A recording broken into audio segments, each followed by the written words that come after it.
حضرت موسیٰ علیہ السلام کے زمانے میں ایک شخص ایسا تھا جو اپنی توبہ پر کبھی ثابت قدم نہیں رہتا تھا۔ جب بھی وہ توبہ کرتا ایسے توڑ دیتا یہاں تک کہ اسے اس حال میں 20 سال گزر گئے۔ اللہ تعالیٰ نے حضرت موسیٰ علیہ السلام کی طرف وحی کی کہ میرے اس بندے سے کہہ دو میں تو اسے سخت ناراض ہوں۔ جب حضرت موسیٰ علیہ السلام نے اس آدمی کو اللہ کا پیغام دیا تو وہ بہت غمگین ہوا اور جنگلوں کی طرف نکل گیا، اور وہاں جا کر اس گناہگار شخص نے ایسی خوبصورت دعا کی کہ اللہ تعالیٰ کو دوبارہ وحی کرنا پڑی۔ اس شخص نے بارگاہ رب العزت میں عرض کیا،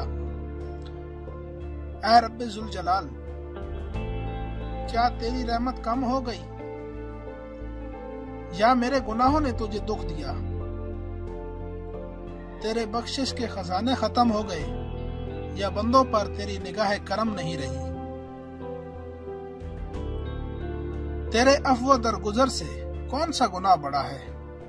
تو کریم ہے، میں بخیل ہوں، کیا میرا بخل تیرے کرم پر غالب آ گیا ہے؟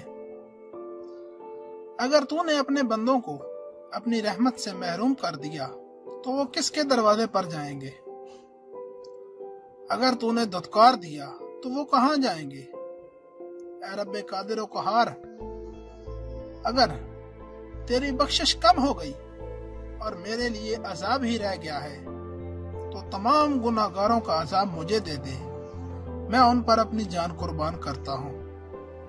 اللہ تعالیٰ نے حضرت موسیٰ علیہ السلام سے فرمایا، جاؤ اور میرے بندے سے کہہ دو کہ تو نے میرے کمال قدرت اور عفو درگزر کی حقیقت کو سمجھ لیا ہے۔